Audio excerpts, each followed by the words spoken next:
EquesRAYans, welcome back to my channel. Today I'm doing another sit down at home kind of video because the weather decided to put a dampener on my matchy collection vlog, which I will do at some point, hopefully next week if the weather's a little bit better. But a lot of you guys have asked me to do a vlog about tips for buying your first horse.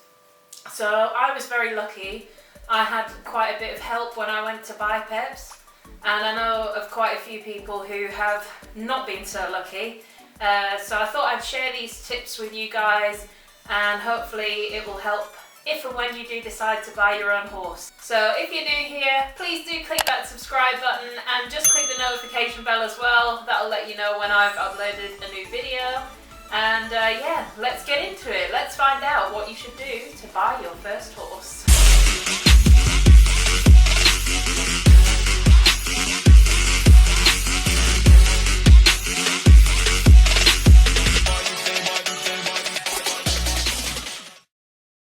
So I'm going to start with when you go to view a horse to buy.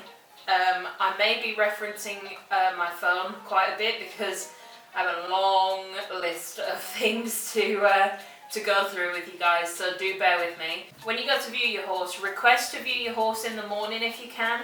And the reason I say this is because you can also ask them to see how the horse's bed is. So ask the seller, can I come and see the horse first thing in the morning? I would like to see how its bed looks first thing in the morning so that you can go down and see, is it dirty, is it clean, has it had a lot of water last night, has it eaten a lot of hay, like is there any hay left? And you can also tell a little bit about their behaviour, whether they're a bit on edge, are they like watching other horses go out and they're desperate to kind of go out sort of thing. So it just gives you a little bit of insight into their behaviour and just generally what they're like to do, because obviously you're going to be mucking that horse out every day. So if you can see what they're like before you buy them, that is my first tip. And when you go to view the horse, do ask the owner if you can tack up the horse. And I ask you to do this so that you can get to see what the horse is like to tack up. You're going to be tacking it up to ride it, no one else is, you know, so you want to see how it is to tack up. And this is where you may see some behavioural traits of, I don't like that, like don't tack me up kind of thing. So are they shying away from the tack? Are they happy to be tacked up? Does the tack look like it, you know, looks like it fits okay? If it does look like it fits okay, you can also then ask the owner, you know, what make and model is the saddle or the bridle. If they're not selling those items with the horse, you may wish to go and get them elsewhere. So that's another handy tip. If you can, it would be a great idea for you to take an instructor with you or someone who is just at a bit of a higher level of riding than you, and preferably someone who wouldn't mind getting on the horse as well. Someone who knows you as a rider, knows what you're looking for, knows your riding ability, so that they can just help you make a decision basically. Because it's easy to see a horse and think, oh, it's so beautiful and like it's definitely the one, and you may get on it and you may feel absolutely fine, but a more experienced rider will get on and be able to say like, oh well, it could do with a bit of work here, or it needs a bit of help when asking for the canter, or it needs a bit of help with some encouragement from you, like it's a little bit wary, or you know, it's lacking a little bit of confidence, so you need to ride confidently. Any little tips like that you'll pick up from someone who knows a little bit more than you. I actually wasn't that lucky, but my old yard manager was actually helping me look for a horse to buy, and she is the one who gave me all of these tips. So there's just someone shouting through the wall. I don't know if you could hear that. Ah! Anyway, yeah, so she gave me most of these tips that I'll go through today. And although she couldn't make the journey from Essex to Cheshire with me, I made sure that I recorded my viewing with her, me riding her and stuff like that, and I sent those videos to her so that she could give me a bit of feedback. And you can also prepare a series of questions for the owner as well, or the seller. You can ask, what do you feed him or her, and why? Like, is there any specific feed they're on? You can ask this just so that if you do decide to buy the horse, you can have a rough idea of what feed they're on. And I would personally stick with something similar to what they're used to, and unless they really don't need it, and then gradually change if you are to change their diet.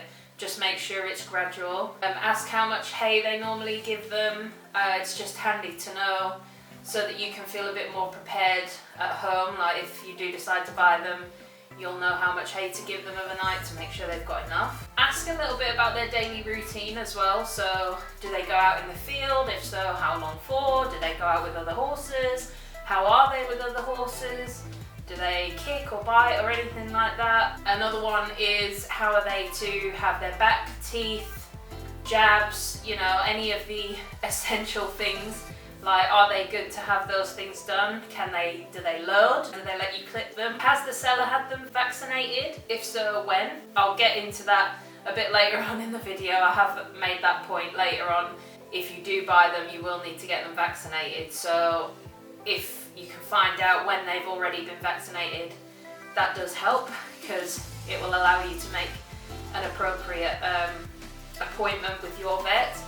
If they've never been jabbed, then you know it's something you're going to need to sort out once you get them home. Which vet do they use is a really important question, and I will come back to that. But yeah, make sure you ask them which vet they use. Another little tip here, I would just say, before I move on to the next part, be prepared to try out horses that you weren't necessarily going to go for, because I did, I only tried 2 horses out, so, you know, but I didn't want a bay, I didn't want a mare, and I wanted something experienced, which Peps was none of those things, and she turned out to be the perfect horse for me. And I did try what I thought was my dream horse, and it turned out that he wasn't the one for me. So do be prepared to sort of, you know, have a bit of leeway when you're going to view horses. It's great to have an idea of what you want, but yeah, sometimes horses surprise you. So what's the next step? You've been to see the horse that you believe you liked, you do like it, you get on well with it. So what's the next stage? The next stage is to get your horse vetted, and I cannot stress this enough. I had Peps 3-star vetted only because she was young and apparently hadn't done that much. She wasn't really jumping and things like that, so I didn't worry too much about x-rays. This really is an important step, and I think some people think, is it worth the money kind of thing? Yes, it is. It really is worth the money. It just gives you a little bit of peace of mind. Obviously, you're paying out a lot of money to have a horse in the first place. Okay, sometimes it can turn out that you'll pay for the vetting and the horse will fail the vetting. In these cases, it is disheartening, and it does seem like a waste of money. But in the long term, if you find out about something that was wrong with the horse that the seller hid from you, or maybe the seller didn't even know about it, you know, it could just be as innocent as that. At least you know, because you may have avoided a lifetime worth of vet's bills. So, you know, what's a couple £100 compared to a lifetime of vet bills? Not a lot. So I really do think it's worth it. And like I say, Peps had a 3-star vetting. If you're going for something that's a little bit more high end, so you're paying, you know, a lot more money for it, in those cases I would stress to have a 5-star and have your x-rays done as well. But it's just good to have the basic sort of lameness test, and they do a blood test, so they'll find out if they've got any viruses or anything that's worrying there, including if they've been drugged, which if you go through a dealer, a lot of dealers do drug their horses to make them come across as nice and placid and safe and sound, when they're not always necessarily. So yeah, a vet will be able to assess the horse and give you a bit of peace of mind. Now this is where that asking the seller which vet they use point comes in. The reason I ask that is because my next bit of advice is, do not use the same vet that the seller uses. This is just kind of a cautionary thing, but I think it's worth it because there are occasions, again, more so with dealers than with private sellers, but they can sometimes have a deal with a seller where if someone has their horse vetted and they use their vet will say everything's fine, even if it isn't, just to make a profit off the sell. So the sellers may sometimes give the vets a portion of the sale, you know, just to give the okay. So when I got Peps, I asked the seller which vet they used, and I researched some vets in the local area because obviously I was in Essex and she was in Cheshire. So I looked for some local vets, and thankfully, thanks to my YouTube following and friends on Facebook and stuff like that, I was able to find some vets in Cheshire and contacted a few of them, priced a few of them up, and found one that I could use in my case. It is rare, but it does happen, and like I say, that was advice that I was given, and I'm very, very grateful that I had that advice. There are just some bad people out there in the world, unfortunately, and if you can be one step ahead of them, then you're laughing, really. Also, another good point, if a seller is reluctant to do a vetting, that should be ringing alarm bells in your brain, like, do not touch this! Bad idea, bad idea! My tablecloth is slipping. So, after all that, you have been to try the horse, you have had the horse vetted, the horse passes the vetting, everything's fine, so you're now able to make payment arrangements. Now, there is a few things here that I'd like to go over as well. When you come to paying, try to prepare a document, or even just write it on a bit of paper, but just include like your name, the seller's name, the horse's name, the date that you're purchasing, as much information as you can on a bit of paper, and get the seller to sign and date it. The reason why I say this is because handing over of a passport doesn't actually necessarily mean that you are now the owner of the horse, because you think people do steal horses, and they will sometimes steal a horse with a passport if the passport's kept at the yard or in a trailer or horse box and stuff like that. So anyone can have hold of a horse's passport and claim that the horse is theirs and try and sell it.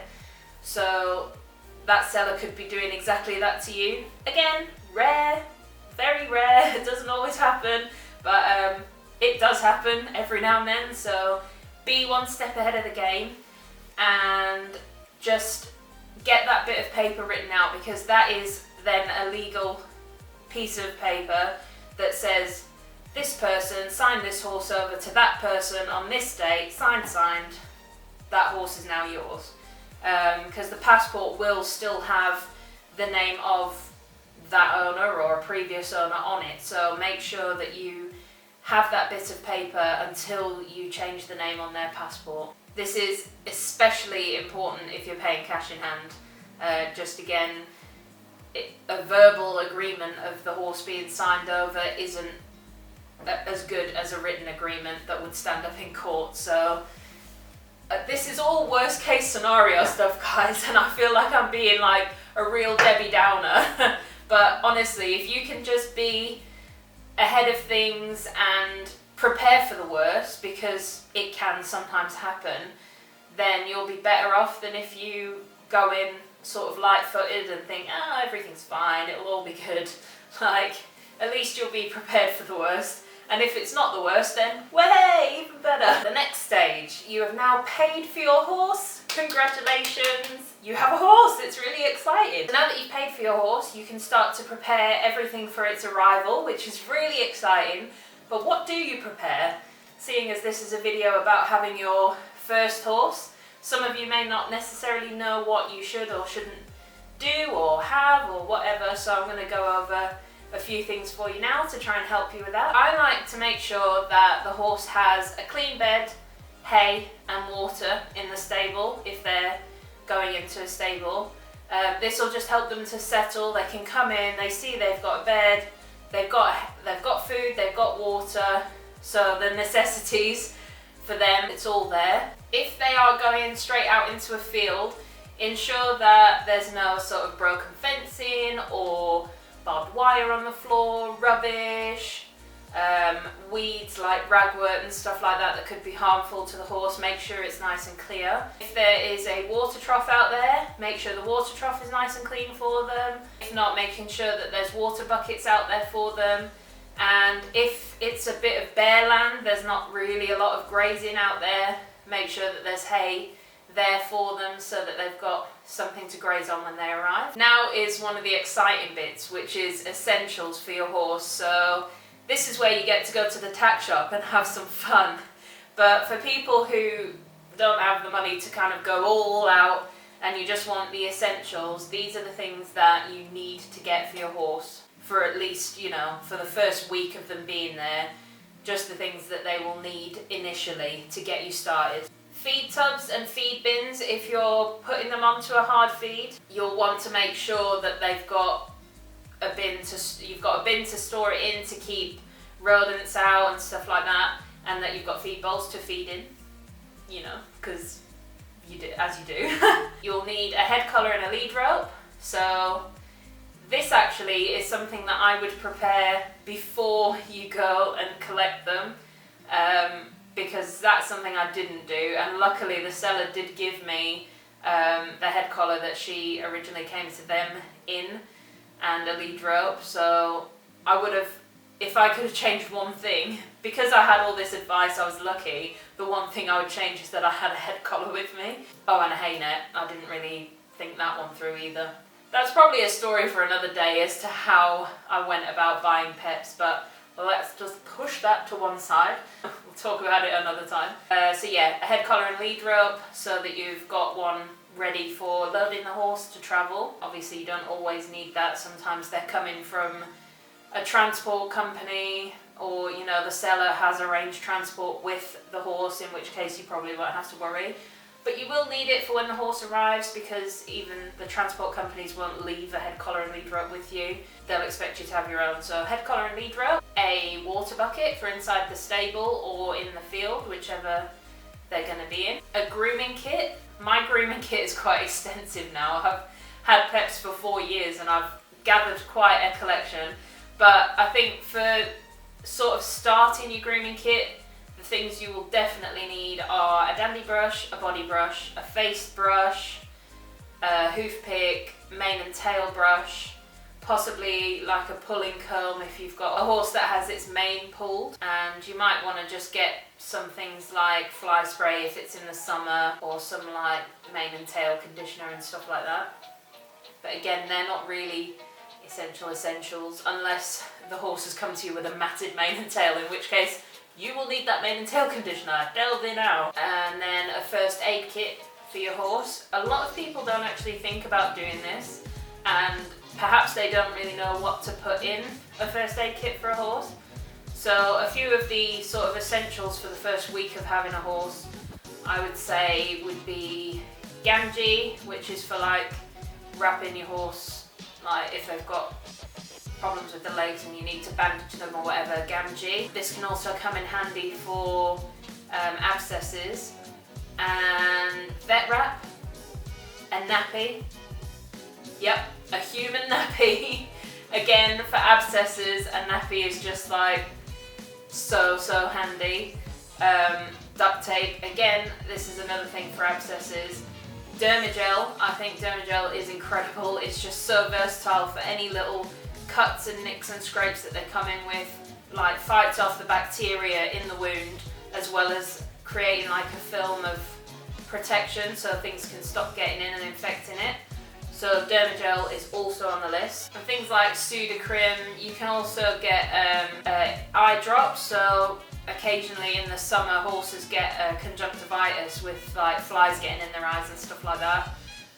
So eye drops are also handy. And I would also put some tea bags in there for that reason, because tea bags are good for just clearing the eye of infection with conjunctivitis as well. Again, I have an extensive variety of medical things for peps, so I'm just trying to make sure I cover everything. But I think they're the basic things. Like, those are things I would definitely have for your first week, just in case they go out and get kicked or anything like that. You've got a few essentials there just to dress them. Oh, the other thing is Hibby Scrub. Hibby Scrub is another essential to have in your collection, ready for the horse to arrive. I would personally buy some brushing boots if they're going out in a herd, just to offer a little bit of protection for their legs, so that if they are kicked or kicking someone else to protect themselves, it just protects them from any, you know, injury to the lower leg, hopefully. Again, I just think of the worst case scenario all the time, but I'd rather be like that than, you know, get stuck in a horrible situation where I wish I'd thought ahead. So I hope these things are, you know, helping you out a little bit. So your horse has now arrived, they're settled in their new home, and now there are other things to get sorted. Yes, it doesn't end there. Now these are things that I think some people do overlook when they first buy a horse, but they are so crucial. I cannot stress enough how important these things are, not only for when you first get a horse, but literally through their entire time with you. These are things that need to be looked at all the time. And I don't mean like every day or every week, but every few months you will need to do the following things. The first thing I will say is, if you haven't bought a saddle and a bridle with the horse, you're going to need those things, because obviously you're going to want to ride your horse. And with that you will need to get a saddle fitter. I cannot stress how important it is to have a well-fitted saddle. If the saddle doesn't fit, your horse can end up crippled lame, and they can end up with really bad habits such as bucking and rearing and all things like that, which you just don't want. So saddle fitting is very important. They will make sure that you have the right saddle for them, that it's the right size, the right shape for them and for you. Have your vet out, get registered with a vet, so you will need a vet to be registered with. So choose a vet that you like locally and get registered with them, get the horse registered with them, and get them out just to do an overall sort of health check and get the initial vaccinations done if they need doing, and also to get them microchipped so they are officially yours. A chiropractor / physio for the horse as well. Just like the saddle, this is so important because, again, you could find issues arising such as rearing and things like that if their backs are sore. So definitely get their back seen to. Have a farrier out to look at your horse's feet. Even if the horse's feet look like they've been trimmed up nicely and they're shod and they look fine, if you're not particularly educated on horses' feet, please do get a farrier out. You're going to need a farrier to come and do them every couple of weeks anyway. So establish a good relationship with a farrier, because no foot, no horse. It's a famous saying and it is so true. So make sure you get your horse's feet assessed. It could turn out that the previous farrier has done a naff job and the horse is actually really sore with their feet. So just get a farrier out just for your own peace of mind. And they may come out and say, absolutely fine, I'll come and see you in X many weeks when they need doing again. They may come out and say, that is awful, I need to change it. Please do trust the farrier. And just make sure that your farrier is registered, just to make sure. If they're not registered, I would question their qualification. Have a dentist out to look at your horse's teeth. You want to make sure that they're comfortable eating and that they're going to be comfortable with a bit in their mouth if you're planning on riding or driving or whatever you're doing with them.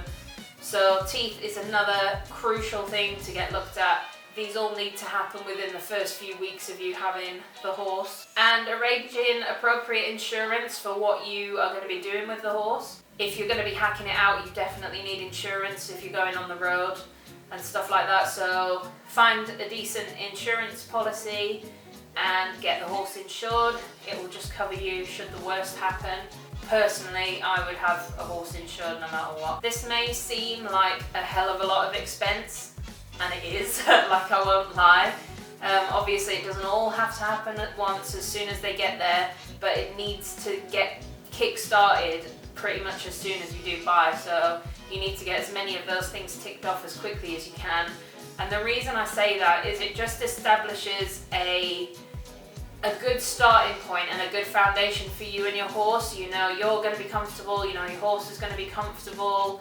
It's insured, so you know that no matter what happens, you're covered. You've had everything looked at, so the horse should be happy and comfortable in you riding, and you can just start enjoying your horse. So by that point, you'll have your very own horse. Everything will be in place, and you can just do the most important thing of all of this, which is enjoy your first horse.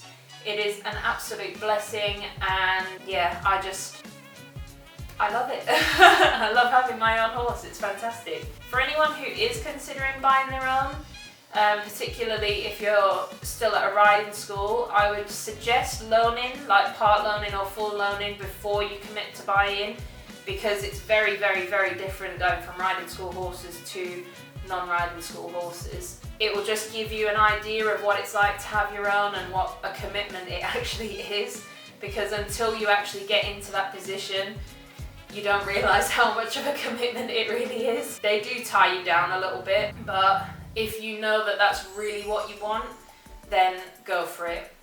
Absolutely go for it. If you're financially ready, you're physically ready, as a rider, you're ready to start that journey, then go for it. And I hope that this video will provide you with some top tips to ensure that your horse is happy and healthy, and that you have absolutely no worries or no bad experiences in buying your first horse. But yeah, I hope this has been helpful, guys. Thank you for watching, and good luck if you do decide to buy your own horse, and I'm very, very excited for you if you are. Thanks for watching, guys. Until the next time, bye bye.